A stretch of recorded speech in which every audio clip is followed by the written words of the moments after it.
Goa is dying. कुछ दिनों पहले गोवा में एक काफी स्ट्रेंज विजुअल देखने मिला। 3000 से ज्यादा लोग रात को एक रेलवे लाइन पर ऐसे उतर आए। लेकिन क्यों?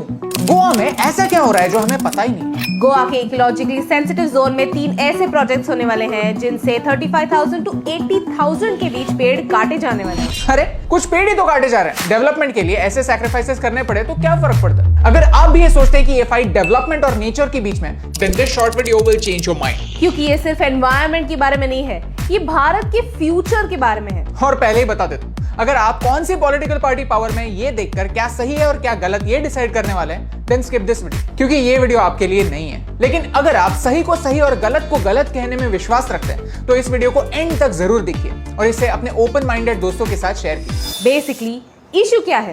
गोवा में 3 डेवलपमेंट प्रोजेक्ट्स होने वाले हैं। गोवा से कर्नाटका के रेलवे रूट को डबल करने का प्रोजेक्ट, एक national highway road widening project, एक 400 kilowatt power transmission right. Goa का मौलम नेशनल पार्क और भगवान महावीर वाइल्ड लाइफ सेंचुरी आज खतरे में है। अब हमारे कुछ सवाल है। नंबर 1, ये सारा डेवलपमेंट सिर्फ कोल से प्रॉफिट कमाने के लिए तो नहीं है। कुछ लोग मानते हैं कि ये सारे प्रोजेक्ट्स गोवा को एक कोल हब बनाने के लिए हो रहे हैं। ऐसा कहते हैं कि इस एडिशनल रेलवे लाइन का यूज गोवा के मोरमुगांव पोर्ट में इंपोर्ट किए जाने वाले कोल को नॉर्थ कर्नाटका के स्टील और पावर प्लांट्स तक पहुंचाने के लिए यूज किया जाएगा।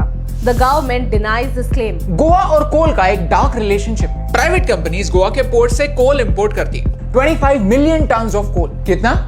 इतना। ये जो आप छोटा डॉट देख रहे हैं वो एक इंसान है, वो एक वर्कर है। कोल इंपोर्ट का माउंटेन ऑलरेडी बड़ा है और आने वाले 10 सालों में ये एक फुटबॉल फील्ड जितना चौड़ा और 3 किलोमीटर ऊंचा होने वाला है। जब एक कोल ट्रांसपोर्ट होता है बाय ट्रक, रेल और वाटर, उस पर एक ब्लू टारपोलिन की शीट रखी जाती है। हवा आने से ये शीट मूव हो जाती है और सारा कोल डस्ट उस एरिया में डस्ट पोल्यूशन क्रिएट करता है। इनफैक्ट गोवा के एक्स सीएम लेट मनोहर पारिकर सर ने इसी रेलवे डबलिंग प्रोजेक्ट को 2013 में रिजेक्ट किया था and I quote, "We are not giving any permission to the double tracking. The proposal of increasing the tracks was mooted at the behest of few industries which want to transport coal from Mormugao Port Trust." अरे थोड़ा long term के बारे में सोचिए।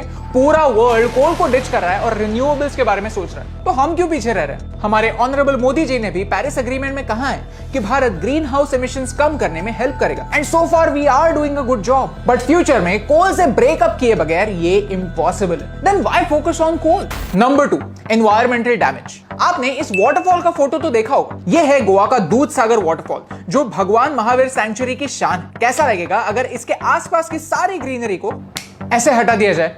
Let me explain the concept of forest fragmentation. एक बड़े forest को जब आप छोटे टुकड़ों में डिवाइड करते हैं तब एजेस बढ़ जाते हैं। बहुत सारे स्पीशीज एजेस में नहीं, घने फॉरेस्ट में रहते हैं तो और अंदर मूव करते हैं और इन फ्रैगमेंटेड एजेस में सर्वाइव नहीं कर पाते। और इसका इंपैक्ट फॉरेस्ट के सारे एलिमेंट्स पर होता है। वेस्टर्न घाट्स एक हिमालय से भी ओल्ड इकोसिस्टम। ये एक 150 million year old biodiversity hotspot है जिसे इतने सारे स्पीशीज अपना घर मानते हैं। ये 3 प्रोजेक्ट्स इस घर को 4 पार्ट्स में डिवाइड करते हैं। इतने बड़े फॉरेस्ट में हर एक छोटी छोटी चीज एक दूसरे पर डिपेंडेंट होती है, एक इकोसिस्टम होती है, साथ में काम करती है। हमारे ह्यूमंस के इतने बड़े इंटरवेंशन की वजह से एक झटके में ये सारा फॉरेस्ट डिस्टर्ब हो जाता है। ऐसे एक डेवलपमेंट प्रोजेक्ट का एनवायरनमेंट पर क्या असर होने वाला है ये जानने के लिए एनवायरनमेंट इंपैक्ट असेसमेंट का एक रिपोर्ट बनाया जाता है। कितने पेड़ कटने वाले हैं, इसका बायोडाइवर्सिटी पर क्या इंपैक्ट होगा और इसे कंट्रोल करने के लिए क्या क्या किया जाना चाहिए, ये सारी चीजें यहाँ मेंशन होती है। आज तक इन प्रोजेक्ट्स का EIA रिपोर्ट पब्लिक नहीं है। सेकेंडली, गोवा का पंचायत एक्ट उनके पंचायत को पावर्स देता है कि उनके एरिया में क्या कंस्ट्रक्शन होना चाहिए ये वो डिसाइड कर सकते हैं। इन प्रोजेक्ट्स में इन सबसे अप्रूवल्स लिए ही नहीं गए हैं।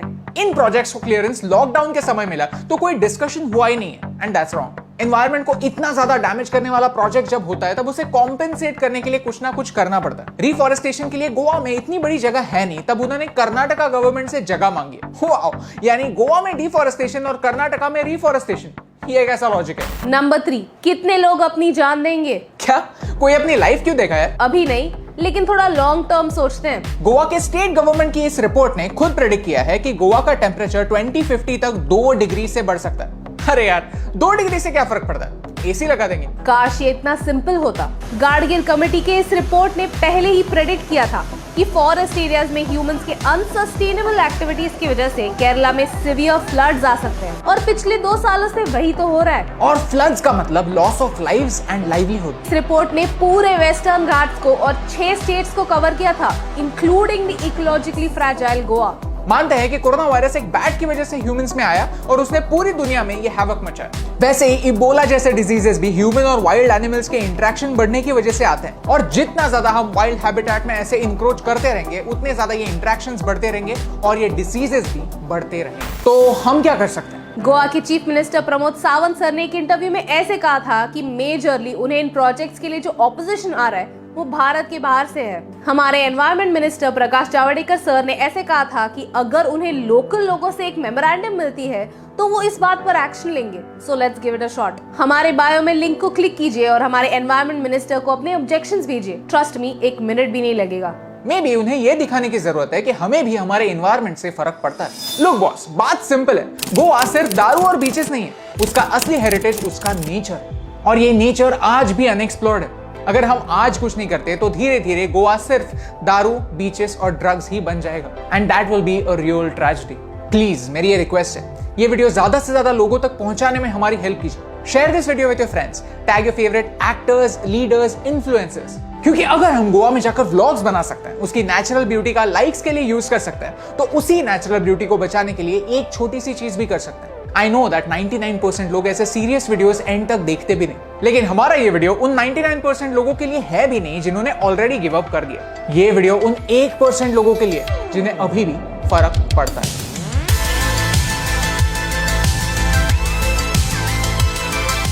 हे यस टीम, हम हमेशा सोचते थे कि मीडिया भारत के बारे में इतनी नेगेटिव क्यों, तो हमने एक पॉजिटिव सोल्यूशन बेस्ड अप्रोच अपनाया। अगर आपको ये वीडियो अच्छा लगा तो लाइक बटन प्रेस कीजिए। अगर आप यहाँ पर नए हैं तो यहाँ पर क्लिक करके सब्सक्राइब कीजिए और नए वीडियोस के अपडेट्स मिलने के लिए बेल आइकन को प्रेस कीजिए, और ऐसे ही और पॉजिटिव वीडियोस देखने के लिए यहाँ पर क्लिक कीजिए, क्योंकि आपके सपोर्ट से मुझे फर्क पड़ता है।